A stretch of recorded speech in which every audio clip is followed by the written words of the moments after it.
Hello friends, आज हम लोग बात करने वाले हैं आईपीसी के सेक्शंस की तरफ बढ़ने वाले हैं और उस पे ही बात करने वाले हैं हम लोग। आज सबसे पहले चैप्टर फर्स्ट देखेंगे। तो चैप्टर फर्स्ट में क्या दिया है? Introduction of IPC. क्या दिया है? Introduction of IPC. तो इसका सबसे पहले इंट्रोडक्शन ऑफ आईपीसी में है कितने 1 से लेके सेक्शन 5 तक। तो पहला हम लोग का किसी भी चीज़ का प्रियम्बल आता है, तो इसका प्रियम्बल हम लोग देखते हैं क्या है। Whereas it is explained to provide general penal code for India, it is enacted as follows। मतलब जब भी जनरल पिनल कोड की ज़रूरत होगी इंडिया के अंदर तो आईपीसी को फॉलो किया जाएगा। अब हम लोग आते हैं सेक्शन 1 की तरफ। तो सेक्शन 1 में सिंपली ये दिया है कि title and extent of operation of IPC. मतलब इस लॉ का नाम क्या होगा, मतलब इस विधि का पार्टिकुलरली नाम क्या होगा और ये कहाँ तक फैला होगा, कहाँ तक काम करेगा, इसके ज्यूरिसडिक्शन कहाँ तक होंगे। तो हम लोग देखते हैं इसका डेफिनेशन है। The act shall be called Indian penal code. मतलब इस एक्ट को क्या कहेंगे हम लोग? इस एक्ट को इंडियन पिनल कोड कहेंगे। And it will be applied on whole of India except the state of Jammu and Kashmir. और ये अप्लाई कहाँ होगा? पूरे भारत में। किसको छोड़ के? जम्मू एंड कश्मीर को। लेकिन अब यहाँ भी अप्लाई होता है हमारे 370 के हटने के बाद और 35A के हटने के बाद। और हम लोग का जो भी होगा ऑफेंस जो अंडर आईपीसी के अंडर आएगा, जो इससे वेरी करेगा, उसको या तो आईपीसी से डील किया जाएगा या फिर दूसरा किससे होगा? CrPC, criminal procedure of code से डील किया जाएगा। चलिए, हम लोगों ने पहला सेक्शन इसके साथ ही कंप्लीट कर लिया है। अब हम लोग का दूसरा सेक्शन ये है punishment of offence committed within India. मतलब इंडिया के अंदर किया गया कोई भी ऐसा ऑफेंस, ऐसा अपराध। तो इससे रिलेटेड इसका एक डेफिनेशन हम लोग देखते हैं।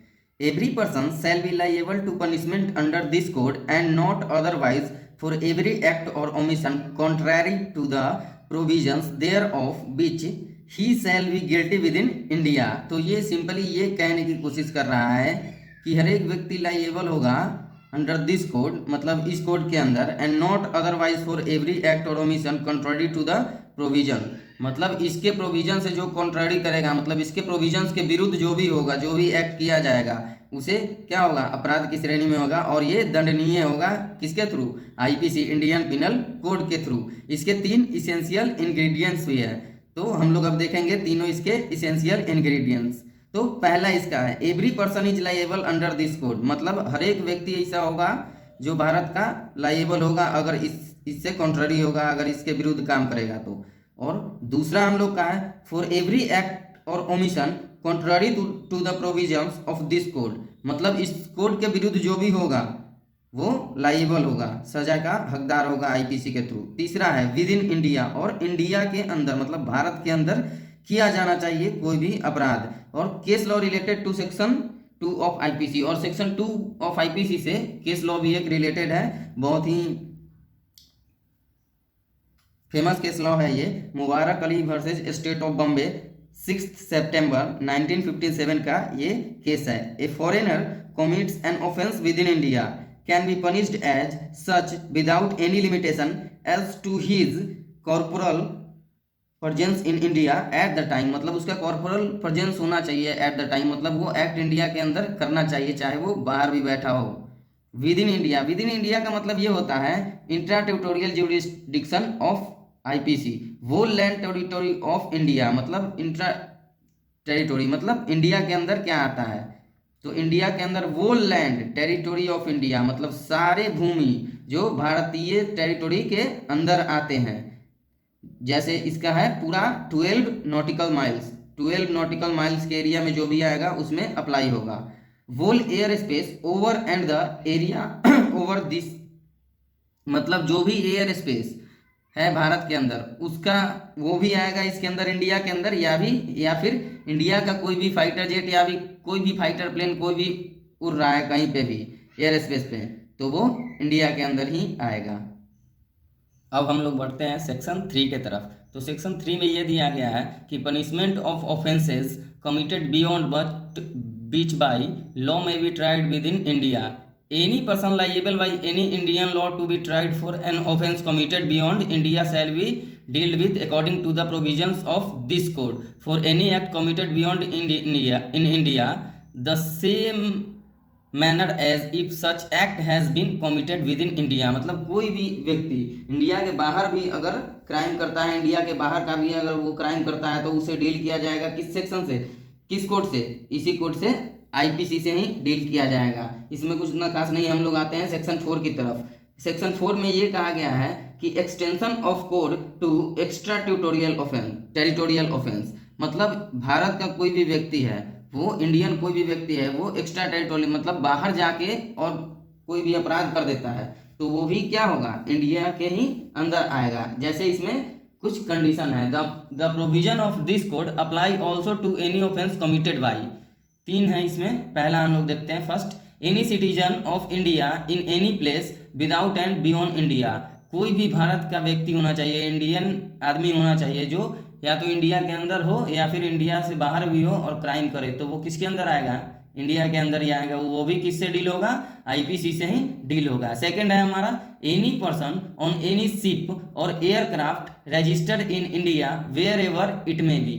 कोई भी शिप मतलब कोई भी जहाज या फिर कोई भी एयरक्राफ्ट वायुयान अगर इंडिया के अंदर जो है रजिस्टर्ड है कि वो इंडिया का ही है, वो कहीं भी अगर उड़ रहा है या फिर कहीं भी तैर रहा है और वहाँ पे जाके अगर क्राइम करता है तो उसे भी सजा किससे दिया जाएगा, आईपीसी के द्वारा ही दिया जाएगा और वो भी आईपीसी से ही डील होगा।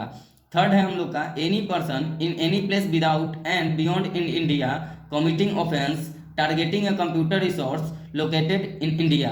कोई भी व्यक्ति अगर इंडिया के अंदर है या इंडिया के बाहर है और हमारे कंप्यूटर रिसोर्स को टारगेट करता है तो वो भी आईपीसी के द्वारा ही सजा दिया जाएगा। लेकिन अभी जो है उसको कंप्यूटर रिसोर्स सेक्शन 2 सब क्लोज 1 के ऑफ आईटी एक्ट के द्वारा भी सजा दिया जाएगा, उसमें ज़्यादा इसका बखान किया गया है।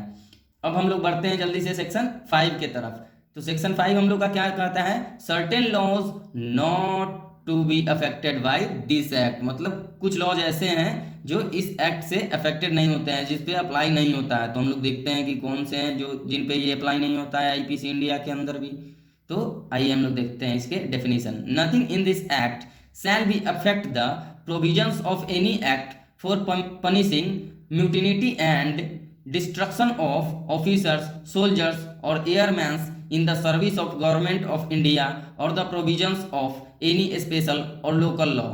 मतलब वैसे लोग, वैसे ऑफिसर्स, सोल्जर्स और एयरमैन जो इंडिया के लिए काम कर रहे हैं, इंडियन गवर्नमेंट के लिए काम कर रहे हैं, गवर्नमेंटल ऑफिसर हैं, तो उनके लिए क्या होगा, उनके लिए कुछ स्पेशल लॉ से सजा दिया जाएगा। जैसे कि आर्मी एक्ट और नेवी एक्ट के द्वारा उनको क्या किया जाएगा, सजा दिया जाएगा। अब हम लोग जल्दी से यहाँ पे एक एग्जाम्पल देखते हैं इसका और फिर आगे हम लोग सेकेंड पार्ट में कवर करेंगे अपना चैप्टर 2। अरे आज तो मेरा बिरयानी खाने का मन हो रहा है, लेकिन पैसे तो हैं नहीं मेरे पास, पैसे कहाँ से लाऊं। अरे ये तो लड्डू आ रहा है, चलो क्यों ना मैं इससे ही पैसे ले लूं। अरे लड्डू तुम कहाँ जा रहे हो? मैं अपने दोस्त के घर जा रहा हूँ। हाँ तो जाओ, लेकिन मुझे 500 रुपए देते हुए जाओ। अरे भाई किस बात के 500 रुपए? तुझे एक बात समझ में नहीं आती, तेरा है पैसे या फिर बताऊं तुझे? अरे भाई जब मैंने कुछ किया ही नहीं है तो मैं डरूं क्यों, और क्यों तुम्हें फालतू में अपने 500 रुपए दूं? लगता है तू ऐसे नहीं मानेगा, तुझे तो मैं, अब तो तू गया काम से। आराम से इंस्पेक्टर, मेरी कॉलर छोड़ो, हाथ हटाओ मेरी कॉलर से। तुम मेरा कुछ नहीं बिगाड़ सकते बच्चे। हाँ लेकिन वो कानून जरूर बिगाड़ सकता है जिसके तुम रखवाले हो और जिसकी तनख्वाह लेते हो। अभी मैंने इंडियन पीनल कोड के सेक्शन 5 को पढ़ा है, उसके तहत तुम्हें भी सजा हो सकती है। अब चाहे तुम इंस्पेक्टर हो, आर्मी हो या एयरफोर्स हो। उफ, लगता है आज का दिन ही खराब है, किससे भिड़ गया। क्यों इंस्पेक्टर साहब, अब नहीं चाहिए पैसे? मैं तो बस देख रहा था तुम कितने बहादुर हो, तुम डरते हो कि नहीं। चलो चलता हूँ, मुझे भी अब देरी हो रही है।